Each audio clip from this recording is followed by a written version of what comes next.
ای د ځوانۍ مرګه چې داسې علاقې دې وجړه قولې ای دنیا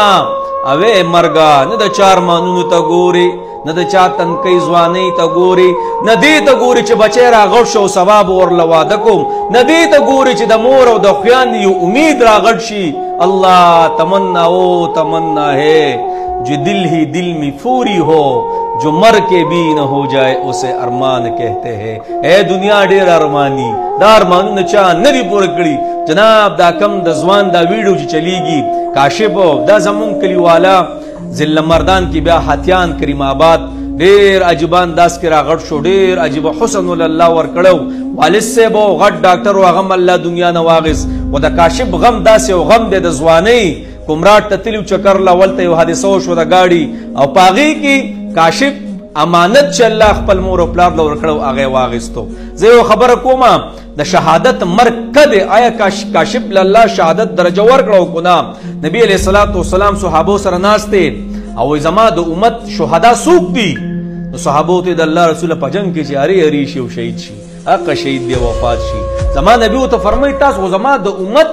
شهیدان ختم کړه نبی علیہ الصلوۃ والسلام ته فرمای وسوځولې شو دیوال پر راپری وت او بو یوړو یو زنانه نو د بچو په غم کې سر کې خودو او داسې حادثه هم دا هم د شهادت په مرتبه کې الله ور کوي نو کاشفا ډېر عجیب غم دی الله دې د عرش د سور لاندې د هغه ځوانانو سره سوکا کم ځوانان چې په دغه خسته سوري کې جناب مرګ د ډېر عجیبه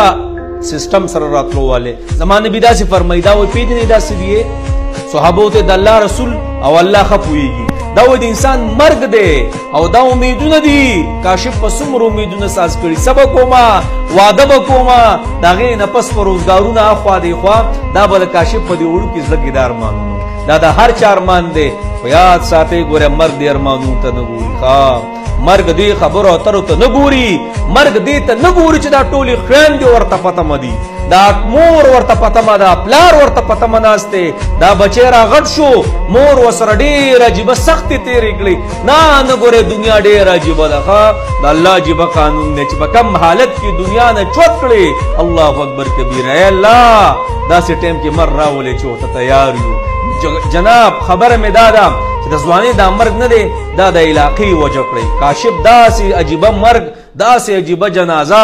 هر یو کس په زړه صرف کاشف دی نو کاشف الله دې دا تورې خاورې بختورې کا او غرض مې دا دی خبرې که نه کاشف چې کله خښ شو کم نږدې نږدې دوستان چې اوسه هغه هم ورسره نه پاتې کېږي ټول ګنټه دوه پس بیا د کاشف صرف خاورې ښکارېدې او یو ډېری پې پروت و بس دقه د مولانا اختر علیم انجام دی ښه دا ښځه دا بچي دا روزګارونه دا ټول به ما نه پاتې ګنټه دوه پس په څومره خلک چې زما سره په مقبره کې ناست ټول به صرف خاورې به او د پاسه خزې به او غیر چاپیره دیوالونه به او زما کفن به زه به یم او ناشنا مخلوق پیدا غي سره بسترګې غړو الله دې موږ ته اسانه کړي کاشف باندې ډېر خپه یو زړه یې ودردولو الله دې ستاسو څومره جمدي دي الله دې هغوی ته چې صبر باندې کومه بدله ده الله دې وله ورکړي الله دې د هغوی په زړه باندې یو فرده کړي چې کاشف به تیار شي ته د هېرېدو سړی نه یار الله الله الله الله ستاسو مورکۍ خویندو ته اسانه کړي بس الله یې هغوی ټولو ته اسانه کړي ترو زامنو ته ترګانو ته څومره چې خاندان دی ستاسو الله دې هغوی ته اسانه کړي الله دې هغوی په زړه باندې داسې یو پرده کړي چې ته تېر شي یار نور وخت د هېرېدو نه